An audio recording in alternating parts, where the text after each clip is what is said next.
Que el Señor les bendiga, mis hermanos.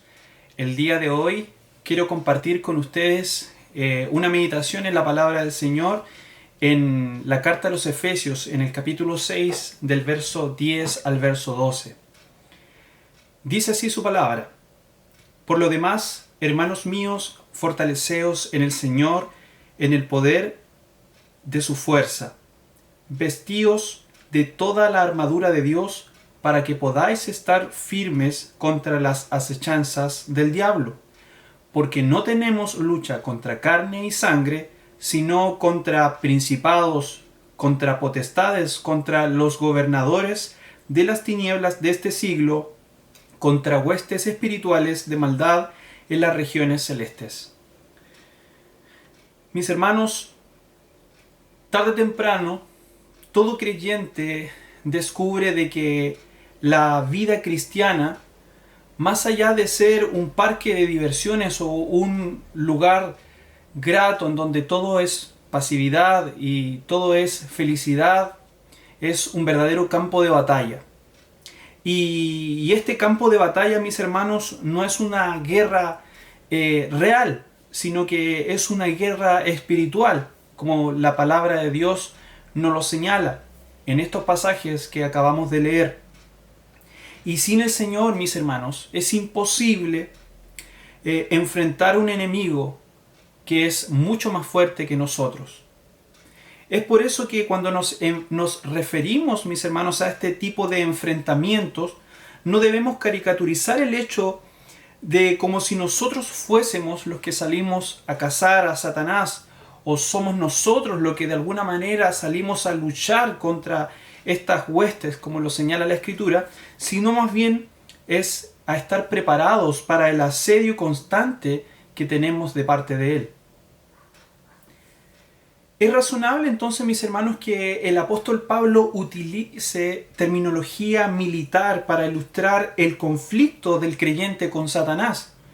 Él mismo mientras escribía esta carta, él estaba encadenado a un soldado romano. Y sus lectores en aquel tiempo estaban muy familiarizados con esta terminología, y por eso que el apóstol Pablo la utilizó de manera muy recurrente. En efecto, este tipo de ilustraciones lo vemos en otras cartas, como en Primera y Segunda de Timoteo, y también en Segunda de Corintios, donde el apóstol Pablo hace mención a, por ejemplo, en el capítulo 10 y verso 4, porque las armas de nuestra milicia no son carnales, sino poderosas en Dios para la destrucción de fortalezas. Haciendo uso de este tipo de terminología para que nosotros pudiésemos comprender de que estamos en una verdadera guerra espiritual. Debemos saber entonces, mis hermanos, como creyentes, que nosotros enfrentamos tres enemigos conocidos por nosotros: el mundo, la carne y el diablo, como lo señala mucho más atrás en Efesios capítulo 2. Y el mundo se refiere o si queremos definir el mundo, se refiere al sistema que nos rodea y que se opone a Dios, que abastece los deseos de la carne, los deseos de los ojos, como dice la Escritura, y la vanagloria de la vida. Así lo menciona el apóstol Juan, cuando nos dice: no améis al mundo ni las cosas que están en el mundo. Si alguno ama al mundo, el amor del Padre no está en él. Porque todo lo que hay en el mundo, los deseos de la carne, los deseos de los ojos y la vanagloria de la vida, no provienen del Padre, sino del mundo. La sociedad, mis hermanos, separada de Dios es un claro ejemplo de la definición que utiliza el apóstol Pablo como mundo. Es una sociedad caída, sin Dios, que sus pensamientos y su camino es hacia la perdición. La carne, mis hermanos, es la vieja naturaleza que heredamos de Adán, y de la cual ninguno de nosotros es libre aún. Es una naturaleza, mis hermanos, que se opone a Dios, y creo que cada uno de nosotros puede dar testimonio de que así es. Y al no poder hacer nada espiritualmente que agrade a Dios, es que también entonces nuestra carne es nuestro propio enemigo. Pero mis hermanos, por la muerte y resurrección que Cristo realizó, ¿no es cierto?, en la cruz del Calvario, Él ha vencido, ¿no es cierto?, a estos enemigos que nosotros acabamos de evidenciar en su palabra. La palabra de Dios en Juan capítulo 16, verso 33 nos dice: estas cosas os he hablado para que en mí tengáis paz. En el mundo tendréis aflicción, pero confiad, yo he vencido al mundo. El Señor lo ha vencido. Por eso que cuando nosotros hablamos de esta guerra espiritual, no estamos hablando de una guerra en la cual nosotros seamos un eje fundamental o principal. Claramente el Señor nos dice: yo he vencido al mundo. Yo no necesito vencer al mundo y usted tampoco, mi hermano. El Señor ha vencido al mundo. También el Señor nos dice, Gálatas capítulo 2, verso 20, con Cristo estoy juntamente crucificado y ya no vivo yo, mas vive Cristo en mí, y lo que ahora vivo en la carne, lo vivo en la fe del Hijo de Dios, el cual me amó y se entregó a sí mismo por mí. El Señor ha vencido nuestra carne por medio de su sacrificio en la cruz. Por eso el apóstol dice, y lo que ahora vivo en la carne, lo vivo en la fe del Hijo de Dios. Entonces, también es en esta lucha que tenemos con nuestra propia carne, es una lucha que ya la tenemos ganada en Cristo Jesús. Efesios capítulo 1 también nos señala, mis hermanos, en el verso 19 al verso 23, diciendo: y cuál la supereminente grandeza de su poder para con nosotros los que creemos, según la operación del poder de su fuerza, la cual operó en Cristo, resucitándole de los muertos y sentándole a la diestra en los lugares celestiales, sobre todo principado y autoridad y poder y señorío, y sobre todo nombre que se nombra, no solo en este siglo, sino también en el venidero. Y sometió todas las cosas bajo sus pies, y dio por cabeza sobre todas las cosas a la iglesia, la cual es su cuerpo, la plenitud de aquel que lo llena todo. El Señor ha vencido absolutamente todo. Por ende, ni siquiera ni el mundo, ni nuestra carne, ni el diablo tienen potestad sobre el Señor. En otras palabras, como creyentes, mis hermanos, no peleamos por la victoria, sino desde la victoria que Cristo tiene y que Cristo hizo válida muriendo en la cruz del Calvario. Para nosotros debiese ser un gozo y un bálsamo para nuestra alma escuchar estas palabras, mis hermanos, porque estamos ganando en una batalla que ya está ganada. Es como decir, vamos a entrar en un conflicto bélico y nos llaman a la guerra, y que nos digan, ¿sabe qué? Vamos a ir a luchar esta guerra, pero tranquilo, ya ganamos la guerra. Entonces, ¿con qué confianza uno va a una guerra de esa manera, sabiendo que ya ganó? Bueno, esa es la confianza que debe tener el creyente, pues es una guerra en la cual ya somos victoriosos. Repito e insisto, no en nuestra fuerza, sino en Cristo Jesús. En estos versículos, mis hermanos, con los que termina la carta, Pablo trata 4 temas muy importantes, que al ser comprendidos, mis hermanos, y aplicados en nuestras vidas, nos permitirán andar en victoria. Es decir, repitiendo lo que acabo de señalar, el Señor venció en la cruz y es de Él la victoria. Pero muchas veces nos damos cuenta que los creyentes no vivimos esta victoria que el Señor nos dio en la cruz del Calvario. Por eso es importante comprender lo que el apóstol Pablo nos señala en este último capítulo de la carta a los Efesios. Y el día de hoy, mis hermanos, meditaremos en este primer tema, que es el enemigo, señalando, ¿no es cierto?, este punto importante. Y posteriormente hablaremos, ¿no es cierto?, referente a la armadura como tal y las definiciones de esta armadura para nuestro enriquecimiento espiritual. Pero antes de avanzar en este punto importante, quisiera, mis hermanos, detenerme para analizar las primeras palabras del verso 10, que son extremadamente importantes. El Señor usó al apóstol Pablo para hablarle a la iglesia utilizando aquellas palabras que para nosotros pudiesen ser simples y no tener un mayor significado, pero el apóstol Pablo comienza diciéndole a los hermanos en Éfeso, en este último punto, dice: por lo demás, hermanos míos, fortaleceos en el Señor. Estas palabras que el apóstol Pablo utiliza, por lo demás, se pueden interpretar como en palabras finales, es decir, ya como lo último que voy a decirles. Quiero, hermanos, que se fortalezcan en el Señor. Fortaleceos o háganse fuertes, que es como lo mismo que quisiera decir. Háganse fuertes en el Señor. Algunos de nosotros podemos estar condicionados, quizás mis hermanos, a no entender que Pablo está llamando a sus lectores, a nosotros que leemos finalmente estas cartas que el apóstol Pablo quiso escribir inspirado por el Espíritu de Dios, llamados a pensar en una independencia nuestra. Pero más bien, cuando el apóstol Pablo llama a fortalecerse, utiliza esta última frase, en el Señor. Y al decir en el Señor, aclara que los creyentes necesitan recurrir a Dios en busca de esta fortaleza. Es precisamente mediante, mis hermanos, la relación con Cristo, aquel que ha resucitado y ascendido a los cielos, es que nosotros encontramos la fortaleza. Sabemos que el Señor está a la diestra de Dios Padre intercediendo por nosotros. Y es en Él que nosotros tenemos fortaleza. Pablo ha orado repetidamente para que cada vez, mis hermanos, los creyentes en Éfeso sean más conscientes de la amplitud del poder de Dios que tienen actualmente a su disposición a través de Cristo.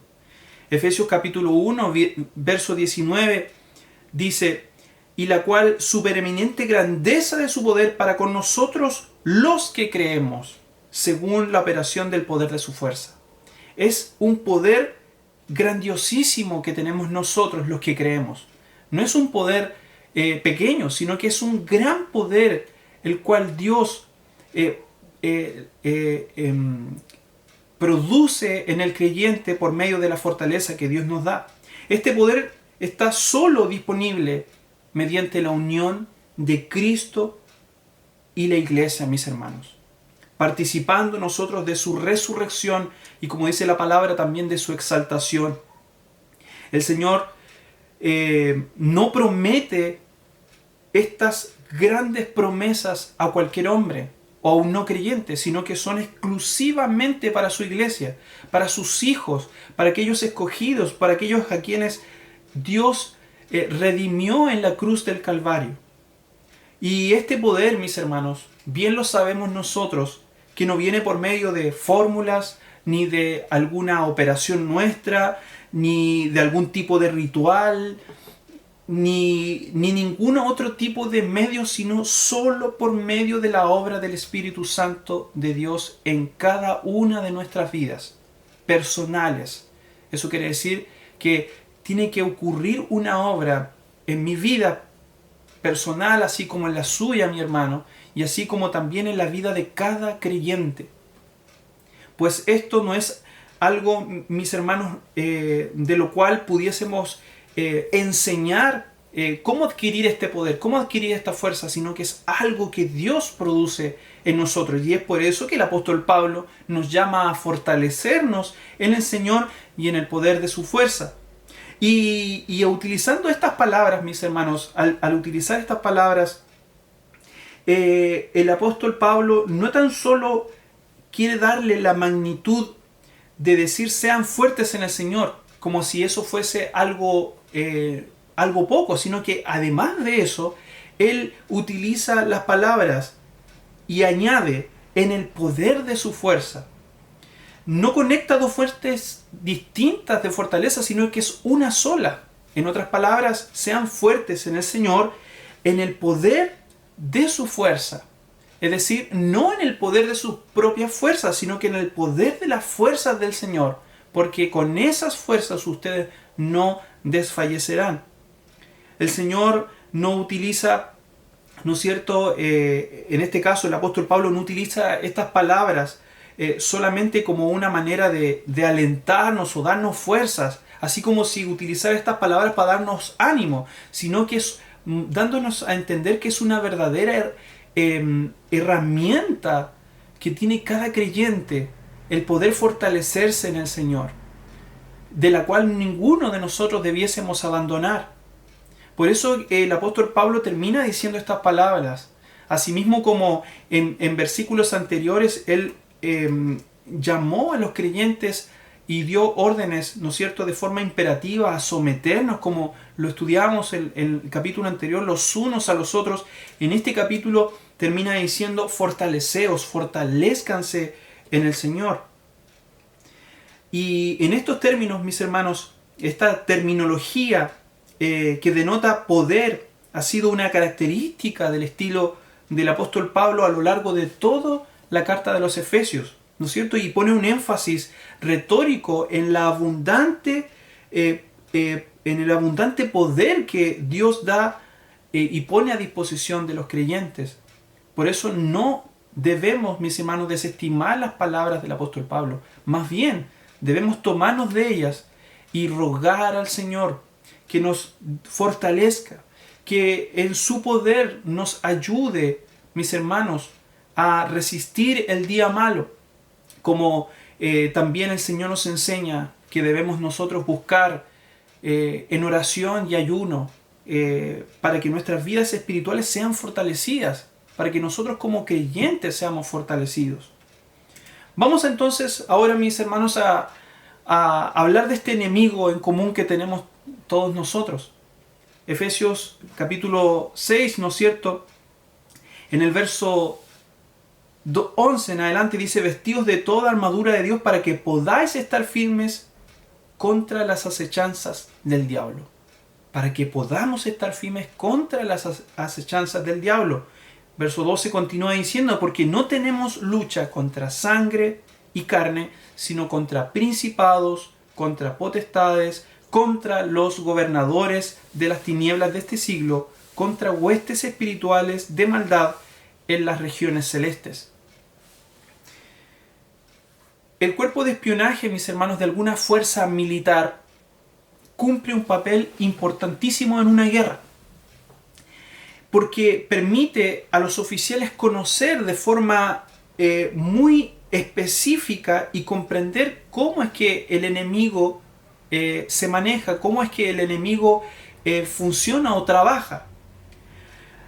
A menos que nosotros sepamos quién es el enemigo, dónde está y qué es lo que hace, no podremos nosotros hacer nada para poder derrotarlo. En Efesios 6, mis hermanos, y no tan solo en Efesios 6, sino que a través de toda la Biblia, el Señor nos instruye acerca de nuestro enemigo en común, que es el diablo. Nos enseña cómo es que Él maquina su obrar, nos enseña cómo es el que Él funciona y qué tipo de cosas hace para hacernos caer. Por eso que no podemos dejar de mencionar entonces a este enemigo como líder, al diablo, que a través de la palabra de Dios tiene muchos nombres diferentes, ¿no es cierto? Conocemos, como bien lo mencioné, como diablo, que significa acusador. ¿Por qué? Porque es el que acusa al pueblo de Dios día y noche ante el trono de Dios, como lo señala en Apocalipsis. También es conocido y más comúnmente divulgado como Satanás, que significa adversario, porque es el enemigo de Dios. También se le conoce como tentador. El Señor en Mateo capítulo 4, verso 3 dice: y vino a él el tentador y le dijo: si eres hijo de Dios, di que estas piedras se conviertan en pan. Es el tentador de nuestras vidas, como también lo fue en aquel minuto del Señor. El homicida y mentiroso, como lo señala el apóstol Juan: vosotros sois de vuestro padre el diablo, y los deseos de vuestro padre queréis hacer. Él ha sido homicida desde el principio y no ha permanecido en la verdad, porque no hay verdad en él. Cuando habla mentira, de suyo habla, porque es mentiroso y padre de mentira. Ese es el currículum de Satanás. Ese es el currículum. Nada bueno hay en él. Se le compara con un león también, en 1 Pedro capítulo 5, verso 8. Sed sobrios y velad, porque vuestro adversario el diablo, como león rugiente, anda alrededor buscando a quien devorar. También la Escritura lo señalan como una serpiente, como en Apocalipsis también lo llama el gran dragón. Y también en 2 Corintios capítulo 11 se le conoce como un ángel de luz. Y dice así el verso: porque estos falsos apóstoles, obreros fraudulentos, que se disfrazan como apóstoles de Cristo, y no es maravilla, porque el mismo Satanás se disfraza como ángel de luz. Entonces el enemigo también en ocasiones se disfraza como un ángel de luz. Y 2 Corintios capítulo 4, verso 4, la palabra lo señala como el Dios de este siglo, en los cuales el Dios de este siglo cegó el entendimiento de los incrédulos para que no les resplandezca la luz del Evangelio de la gloria de Cristo, el cual es la imagen de Dios. Estas son las maneras como la Escritura nombra al líder, que en este caso es Satanás, el diablo. Ahora, mis hermanos, ¿de dónde vino esta criatura espiritual que busca oponerse a Dios y acabar con su obra? ¿Cuál es el origen de este Satanás?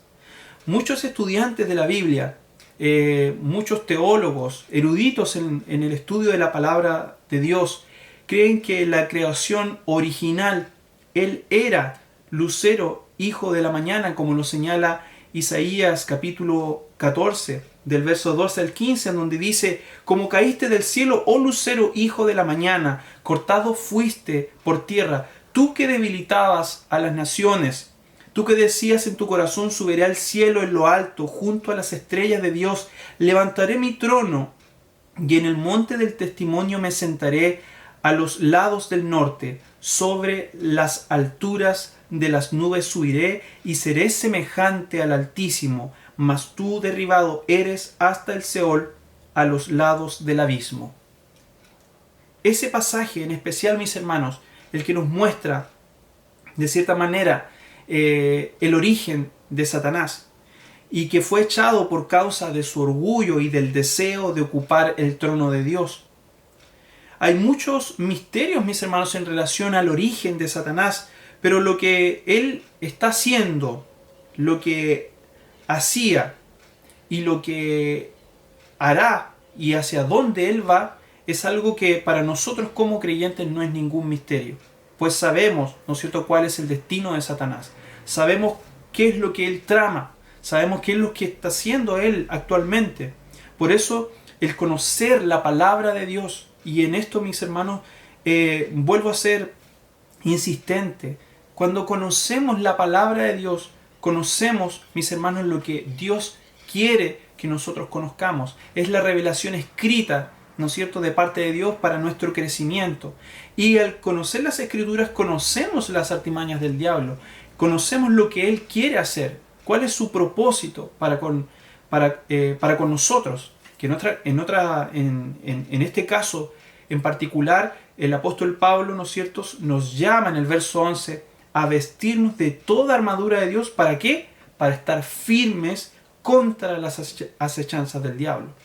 Es decir, el enemigo que tenemos en común, el diablo, está a nuestro acecho, está esperándonos a la vuelta de la esquina, está buscando todo el tiempo hacernos caer y acusarnos ante Dios. Como también, ¿no es cierto?, vimos que él es el acusador. Ahora, ya que Satanás, mis hermanos, es un ser creado de parte de Dios, porque él no es una deidad, ¿no es cierto?, él no es un Dios, ni tiene ningún tipo de cualidad de parte de Dios, y al ser un ser creado, no es eterno como lo es Dios, está limitado en cuanto a conocimiento y actividad. ¿Qué quiero decir con esto? Que a diferencia de Dios, Satanás no es omnisciente, no es omnipotente, no es omnipresente. Entonces, la pregunta que podríamos hacernos es: ¿cómo logra tanto en tantas partes diferentes del mundo? Y la respuesta está en su red de colaboradores organizados que él tiene. Es decir, Satanás no trabaja solo en esto, sino que él tiene colaboradores muy bien organizados, ¿no es cierto? Y que trabajan en respuesta a lo que él les ordena o él les manda.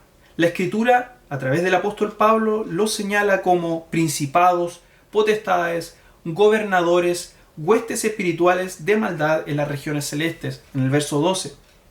Carlos William lo traduce de la siguiente manera: nuestra contienda no es solo con enemigos humanos, sino con gobernantes, autoridades y poderes cósmicos de este mundo en tinieblas, es decir, con las fuerzas espirituales del mal que nos desafían en la contienda celestial.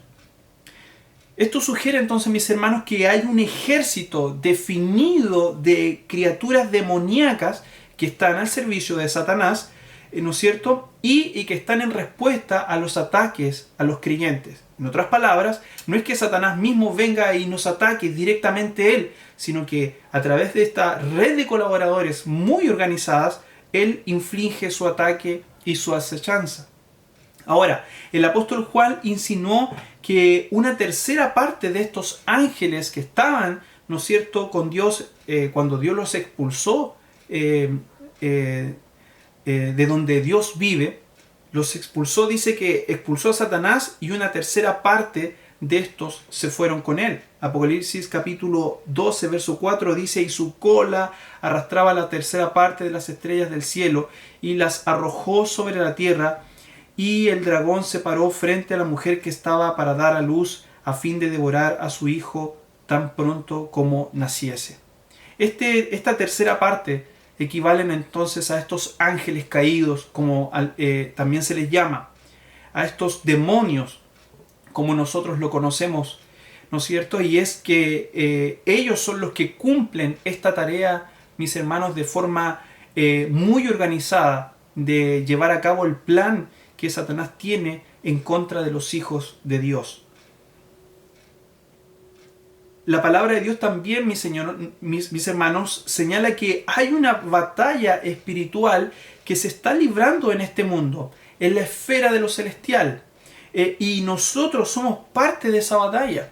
Ahora, mis hermanos, conocer esto es de suma importancia, de vital importancia para nuestras vidas espirituales, para nuestras vidas como creyentes y también para cómo es que nosotros nos desenvolvemos en este mundo. Cuando nosotros antes, mis hermanos, luchábamos contra Satanás, lo hacíamos como si éste estuviese en todas partes. Creíamos en la letra que Satanás no era omnipresente, pero en nuestro actuar lo hacíamos omnipresente. ¿Por qué? Porque cuántas veces, mis hermanos, muchos de nosotros no reprendimos a Satanás a cada 5 minutos. Salíamos de una habitación a otra y reprendíamos a Satanás. Pasaba tal situación y reprendíamos a Satanás como si Satanás estuviese en todas partes, como si el diablo hubiese sido omnipresente. Pero a raíz del estudio de la palabra de Dios nos damos cuenta de que Satanás no tiene tal virtud, no tiene tal atributo que Dios sí tiene. Por ende, él no está en todas partes. Por ende, él no conoce todas las cosas. Por ende, él no sabe todo lo que Dios tiene preparado para cada uno de nosotros. Por ende, nuestro refugio está en Dios. Es como dice el apóstol Pablo, fortalecernos en Él y en el poder de su fuerza para resistir las acechanzas del diablo, para estar firmes cuando venga Satanás utilizando algunos de sus demonios para hacernos caer, para tentarnos, para caer en pecado, para fallar ante Dios y para que posteriormente este mismo Satanás, quien dio la orden de hacernos caer, ir delante de Dios y acusarnos de nuestros pecados. Ahora bien, mis hermanos, lo importante es que entendamos que esta batalla no es contra los seres humanos, es una batalla espiritual, es contra poderes espirituales. Perdemos tiempo cuando peleamos contra la gente en lugar de hacerlo, como dice la Escritura, contra el diablo, que busca controlar a la gente y hacer que se oponga a la obra de Dios. Durante el ministerio del apóstol Pablo, mis hermanos, en Éfeso tuvo lugar un alboroto, o como también la Escritura lo señala en Hechos, capítulo 19, hubo un alboroto en Éfeso. Debido a que en aquel lugar, mis hermanos, hubieron hombres que se opusieron al ministerio del apóstol Pablo a causa de que ellos estaban haciendo cosas que le estaba perjudicando y en este caso en particular le estaba perjudicando económicamente. Había un platero llamado Demetrio que dice la Escritura que él hacía de plata templecillos de Diana y daba no pocas ganancias a los artífices, como dice la Escritura. Es decir, ellos estaban ganando dinero porque creaban estas estatuillas, ¿no es cierto?, de Diana, que era la gran diosa que tenían los hombres en Éfeso. Y por ende, estos hombres se empezaron a dar cuenta que la predicación del apóstol Pablo estaba haciendo que la gente se retrayera de creer en Diana, se retrayera de creer en ídolos, y por ende el negocio estaba yendo mal. Y a causa de eso, mis hermanos, es que este hombre se levantó y empezó a vociferar en contra del apóstol Pablo principalmente. Y él dijo textual en el verso 26, pero veis y oís que este Pablo no solamente en Éfeso, sino en casi toda Asia ha apartado a muchas gentes con persuasión, diciendo que no son dioses los que se hacen con las manos. Y no solamente hay peligro de nuestro negocio venga a desacreditarse, sino también que el templo de la gran diosa Diana sea estimado en nada y comience a ser destruido la manera de aquella a quien venera toda Asia y el mundo entero. Y dice que cuando oyeron estas cosas se llenaron de ira y gritaron diciendo: grande es Diana de los Efesios. Entonces, esta maquinación, mis hermanos, ¿creemos que fue porque este hombre llamado Demetrio simplemente se le ocurrió decirlo porque estaba teniendo problemas económicos? Podemos darnos cuenta, mis hermanos, que es una estrategia satánica la cual utilizó simplemente a este hombre Demetrio para generar en ellos, mis hermanos, el deseo de ir en contra de la iglesia, de ir en contra del apóstol Pablo y de ir en contra del crecimiento del evangelio en aquel lugar. Entonces, por eso que nuestra carne, mis hermanos, nuestra lucha no es contra carne ni sangre, sino es contra estos principados, estas potestades, es contra el enemigo que hace este tipo de cosas. Cuando nosotros vemos también, mis hermanos, el ejemplo claro de Job, en el cual él tuvo que vivir en su propio cuerpo, mis hermanos, toda la ira de Satanás, el cual destruyó todo lo que tenía, incluso hasta su propia salud física se vio afectada, pero él hizo simplemente lo que tenía que hacer. Es decir, Dios le dio la orden de que no tocara su cuerpo, es decir, que no lo matara, y Satanás no lo mató, pero lo llevó hasta lo último. Es decir, lo hizo vivir de una manera miserable, lo más miserable que pudo haber vivido, ¿no es cierto? Job lo vivió a causa de Satanás. Y lo interesante de esto, mis hermanos, es como escuchaba hace unos días atrás una predicación de Juan Manuel Vázquez. Él con total exactitud decía, y nosotros leemos a Job y Job nunca nombra a Satanás. Cuando hoy en día nosotros, mis hermanos, hubiésemos pensado, no, esto es obra del diablo, es obra de Satanás, aquí está metido Satanás en esto. Y vemos que Job en ningún minuto nombra a Satanás. Es decir, él entendió de que si él estaba viviendo esas situaciones, era la voluntad de Dios. Estaba dentro del propósito de Dios. Estaba dentro de su soberanía que él tuviera que vivir lo que vivió. Pero en ningún minuto él culpó a Satanás o él dijo, Dios, el diablo hizo que yo viviera lo que estoy viviendo actualmente, líbrame de esto. En ningún minuto vemos palabras de Job de ese tipo. Y nos damos cuenta entonces, mis hermanos, que ahí está, que nuestra lucha no es contra carne ni sangre. Jesús dice, mis hermanos, claramente en Juan capítulo 10, verso 10, el ladrón no viene sino para hurtar y matar y destruir. Yo he venido para que tengan vida y para que la tengan en abundancia. El enemigo, Satanás, ha venido para matar y destruir. ese es el trabajo de Satanás. Satanás entonces, mis hermanos, no solo es fuerte, sino también él es inteligente y astuto. Y peleamos entonces contra las acechanzas del diablo, como lo señala el apóstol Pablo en Éfeso. Acechanza significa astucia, maña, significa alguien que trama alguna estrategia para hacer algo en contra de otro. El creyente entonces, mis hermanos, cada uno de nosotros, no podemos desestimar estas palabras. No podemos permitirnos ignorar estas maquinaciones que tiene Satanás. Segunda de Corintios capítulo 2, versos 10 y 11, miren lo que dice. Y al que vosotros perdonáis, yo también, diciendo el apóstol Pablo, porque también yo lo que he perdonado, si algo he perdonado, por vosotros lo he hecho en presencia de Cristo, para que Satanás no gane ventaja alguna sobre nosotros, pues no ignoramos sus maquinaciones.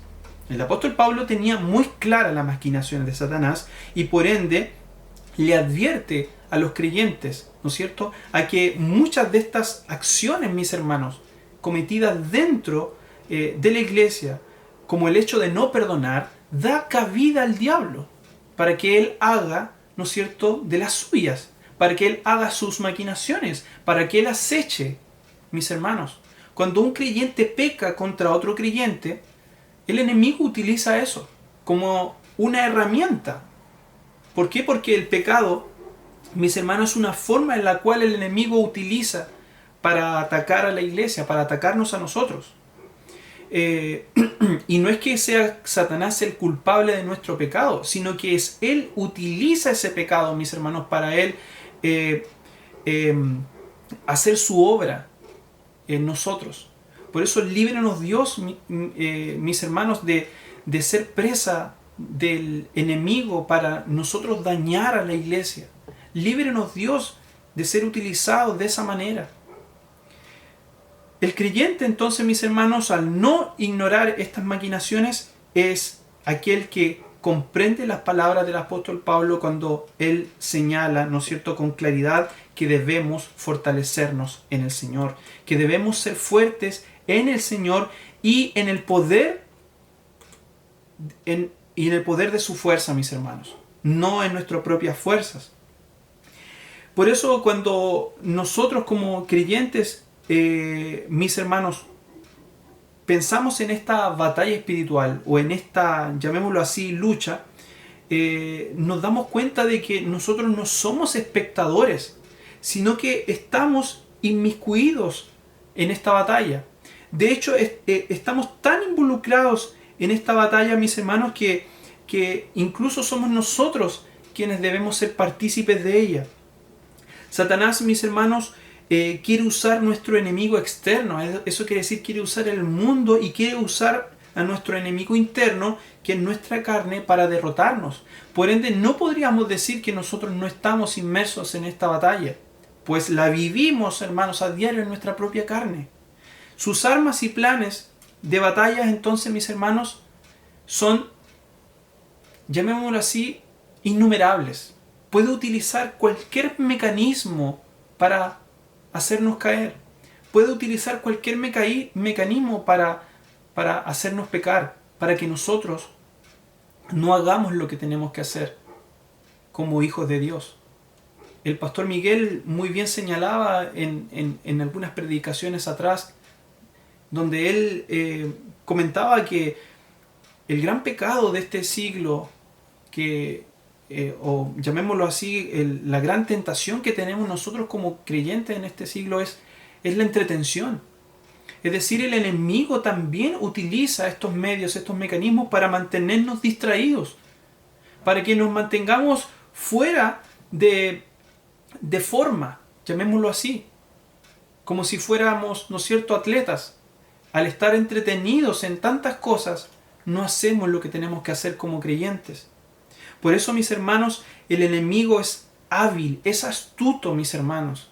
Y por eso es que el apóstol Pablo utiliza estas palabras, a estar firmes contra las acechanzas del diablo. Para terminar, mis hermanos, quisiera que pudiésemos meditar en algunas aplicaciones prácticas. Como como una de ellas es el abandonar los medios de gracia, mis hermanos, nos hace presa fácil del enemigo. Seamos entonces ante eso, mis hermanos, solícitos en la oración y en el estudio serio de la palabra de Dios. Cuando nosotros, mis hermanos, estudiamos de forma profunda la palabra de Dios y cuando estamos inmersos en la oración y en el ayuno, realmente el Señor nos fortalece. No nos hacemos más fuertes nosotros, sino que es Dios en su fuerza que nos hace fuertes. Por eso ayúdenos el Señor, mis hermanos, para no descuidar estas cosas santas, como es la lectura de la palabra, mis hermanos, y no tan solo la lectura, el estudio, como les acabo de decir, el estudio serio de la palabra de Dios, el estudio en profundidad de la palabra de Dios, porque eso nos fortalece, mis hermanos. Como segunda aplicación práctica, todo creyente, mis hermanos, es victorioso en dependencia de Dios. Saúl, el rey Saúl, abandonó el consejo de Dios y al querer ser independiente de sus acciones, se apartó de Dios. Y lo más terrible de todo esto, mis hermanos, es que Dios quitó su Santo Espíritu de él. Qué terrible es esto, hermanos. Qué terrible es que un hombre que había sido elegido por Dios para gobernar por sobre su pueblo Israel, se apartó de Dios, teniendo todo a la mano. No es que haga un juicio de Saúl con lo que estoy diciendo, porque probablemente en ningún caso pudiese ser mejor que Saúl. Pero lo que estoy diciendo, mis hermanos, es que aquello que sucedió en la Escritura que nos sirva de ejemplo. Saúl desobedeció muchas veces ordenanzas directas de parte de Dios y por ende muchas veces quiso creer que su propio consejo era válido para poder llevar a cabo el reinado en Israel, para poder llevar a cabo el gobierno de Israel, y se apartó de Dios. Y ayúdenos Dios, mis hermanos, para que no nos apartemos del consejo de su palabra, para que no nos apartemos de Él. Qué terrible, mis hermanos, es que Dios quitase su espíritu de Él. Este es el clamor de David también, que no apartase de Él su Santo Espíritu. Entendiendo el rey David que es lo más grande que pudo haber él tenido. David, siendo un rey, teniéndolo todo, no clamó por no perder sus riquezas, no clamó por no perder las posesiones que tenía, clamó para que Dios no apartara de él su Santo Espíritu. Ayúdenos entonces, mis hermanos, en el Señor, a cada día ser solícitos en estas cosas, a no mirar la guerra espiritual como algo, incluso podría decirlo así, esto es de los pentecostales, esto es de los carismáticos. No, hermanos, la guerra espiritual es algo que se vive a diario cada uno de nosotros y lo evidenciamos en nuestra mente. Y no tan solo cuando despertamos y luego cuando dormimos, mis hermanos. En el sueño hay una lucha. ¿Cuántas veces nos despertamos, mis hermanos, habiendo tenido un sueño horrible? Cosas que soñamos que seríamos capaces de reproducir. Y pensamos cómo son capaces de estos pensamientos llegar a nuestra mente. Entonces nos damos cuenta, mis hermanos, que no luchamos contra carne y sangre, sino, como dice la Escritura, como bien lo dice el apóstol Pablo, contra principados, contra potestades, contra Satanás mismo y esta red de colaboradores en las cuales, mis hermanos, busca lo necesario para hacernos caer como creyentes, como la iglesia del Señor. Que el Señor nos bendiga, mis hermanos, y que la meditación de su palabra los edifique grandemente. Desde acá de San Gregorio les mando un abrazo enorme, muchos cariños para toda la iglesia, mis hermanos de Chillán, de Ninquihue, en San Carlos, en Linares, mis hermanos en Concepción, en Coronel. Para todos aquellos, un gran abrazo en el Señor, que Dios les bendiga y les fortalezca.